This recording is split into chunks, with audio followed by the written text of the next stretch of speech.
Assalamualaikum warahmatullahi wabarakatuh. Halo teman-teman semua, ini sepertinya sangat miris sekali ya. Kenapa di sekitar IKN itu warganya masih melakukan demo, teman-teman? Sepertinya tuntutan rakyat di sekitar IKN itu ada sesuatu yang belum terselesaikan. Saya kira dan kami kira di IKN itu sudah selesai 100%, tidak ada konflik dengan warganya dan tidak ada sengketa apapun dengan lahan-lahan yang ada di sekitar IKN tersebut. Saya kira seperti itu, dan ternyata di sini masih banyak yang melakukan demo, teman-teman ya. Teman-teman lihat saja, dan nanti saya akan informasikan terkait dengan pengunduran diri dari otorita IKN. Wah, ini sadis banget ya. Ada apa dengan IKN yang sebenarnya? Teman-teman yang tahu silahkan berikan komentarnya di kolom komentar. Dan sekarang kita coba saksikan terlebih dahulu demo yang dilakukan oleh warga yang kemungkinan mempunyai lahan di sekitar IKN ini, teman-teman. Berjuang untuk mempertahankan hidup itu mensahid namanya. Tetapi mereka yang merampas kita harus kita usir mereka keluar.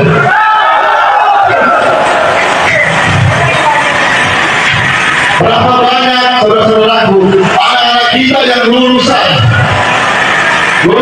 sekolah, tapi bagaimana? Apa yang mereka rasakan?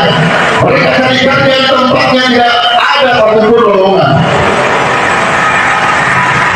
Itu mungkin kita masih bisa buka mata, tapi hari ini mereka menginjak-injak kita, merampas haknya kita, karena kita ingin dikuasai oleh segelombol perusahaan. Keluar! Mana BPN? Mana penjajah? Sembah penjajah! Kami datang ke sini ingin menuntut hak kami. Birokrasi kalian hanya untuk orang yang berduit.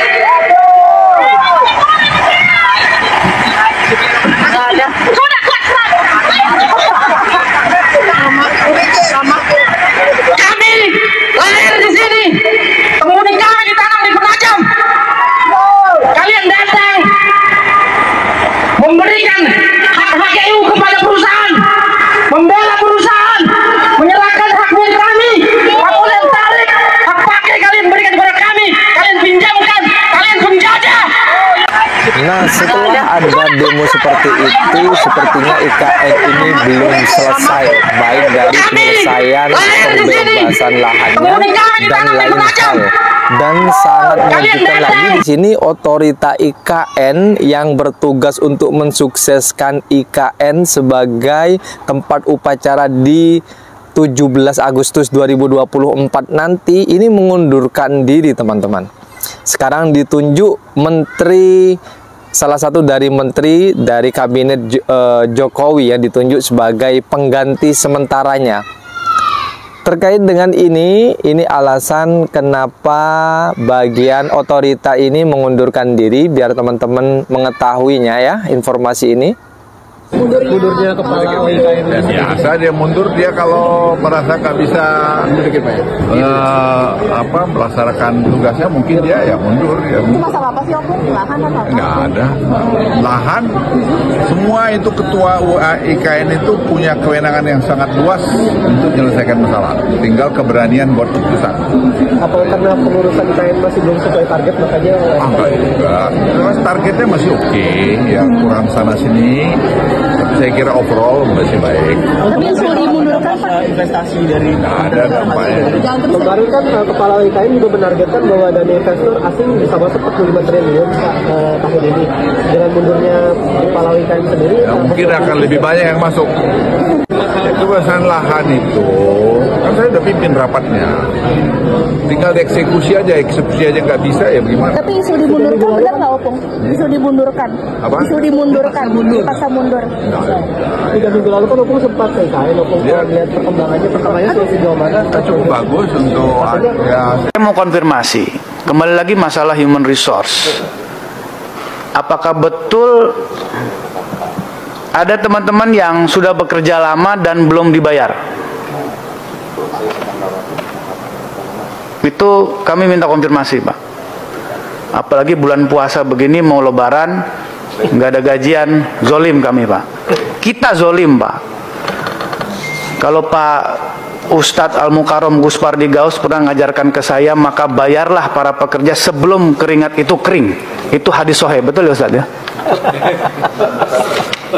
Maka kalau kita buat turunannya, ya, kita buat tafsirnya ke bawah dari hukum fikih yang ada 5 itu, ya, haram, halal, makruh, mubah, sunnah, maka yang menunda itu haram Pak. Jadi bukan tidak membayar, menunda saja haram hukumnya Pak. Ya, jadi tolong dikonfirmasi apakah betul, ya, ada yang belum dibayar sampai bulanan, 3 bulan, 2 bulan, 4 bulan, 5 bulan, 6 bulan. Kalau belum segera bayar Pak. Mumpung ini lagi bulan Ramadan, Bapak masih banyak dapat ampunan. Amin. Saya ingin mengkonfirmasi tadi sebetulnya tentang apakah ada yang belum dibayar Pak. Ya, kami harus jujur menyatakan bahwa kami masih menunggu Perpres tentang hak keuangan eselon 1 dan turunannya pada saat ini. Ya. Kalau boleh jujur juga, saya dan Pak Doni juga butuh waktu 11 bulan hingga kami mendapatkan salary. Gitu. Jadi sudah dibahas di Menko. Sudah dibahas ini yang hak keuangan untuk pejabat eselon 1 ke bawah ini di Menko Polhukam, Ibu sekalian, dan ini meluncur ke Presiden sekarang begitu. Jadi ini teman-teman saya ini merupakan teman-teman yang tangguh, Ibu sekalian. Jadi ya demikianlah kondisinya begitu ya. Dan mereka juga tetap bekerja dengan semangat, gitu ya. Tapi tentu saja kami juga melakukan langkah-langkah agar ini bisa dipercepat, Ibu sekalian. Ya. Jadi baru saja Bapak Presiden memanggil Pak Menteri PUPR dan Pak Wamen ATR. Jadi ini terkait dengan kepemimpinan di otoritas IKN. Di beberapa waktu yang lalu, Bapak Presiden menerima surat pengunduran diri dari Pak Doni Rahayu selaku Wakil Kepala Otoritas IKN. Kemudian beberapa waktu berikutnya Pak Presiden juga menerima surat permohonan pengunduran diri dari Bapak Bambang Susantono sebagai Kepala Otoritas IKN. Nah, pada hari ini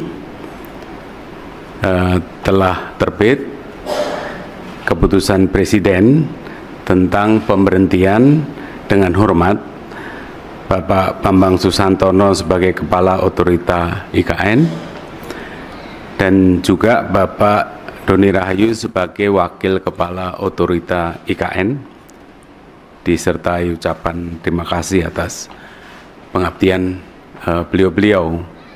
Dan sekaligus Presiden mengangkat Menteri PUPR Pak Basuki sebagai PLT Kepala Otorita IKN dan juga mengangkat Wakil Menteri ATR, Wakil Kepala BPN sebagai Wakil Otorita IKN.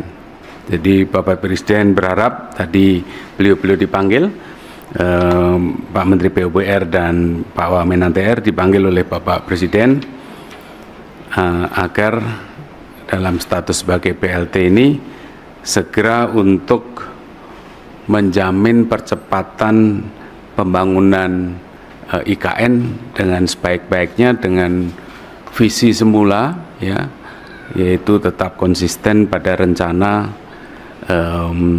Nusa Rimba Raya itu, dan tentu saja juga memberikan manfaat positif bagi masyarakat sekitar juga. Saya kira itu pengantar dari saya. Karena ada beberapa video tadi, semoga yang terjadi di IKN ini memang awalnya ada rencana yang dipaksakan. Ada yang mengatakan, banyak yang mengatakan seperti itu teman-teman. Mungkin kalian sebagian juga berpendapat bahwa IKN ini agak dipaksakan ya, untuk proyeknya atau program perpindahannya ini agak dipaksakan. Karena di Jakarta masih stabil ya untuk jadi ibu kota negara. Tapi ini sudah diputuskan melalui undang-undang dan tidak bisa dirubah. Yang ada kita harus melaksanakannya. Nah, untuk melaksanakannya itu entah kapan selesainya atau entah kapan suksesnya, kita lihat saja nanti di periode Bapak Prabowo menjadi presiden yang baru ini. Iko, itu saja yang bisa kami sampaikan. Semoga bermanfaat dan sampai jumpa di video berikutnya. Assalamualaikum warahmatullahi wabarakatuh.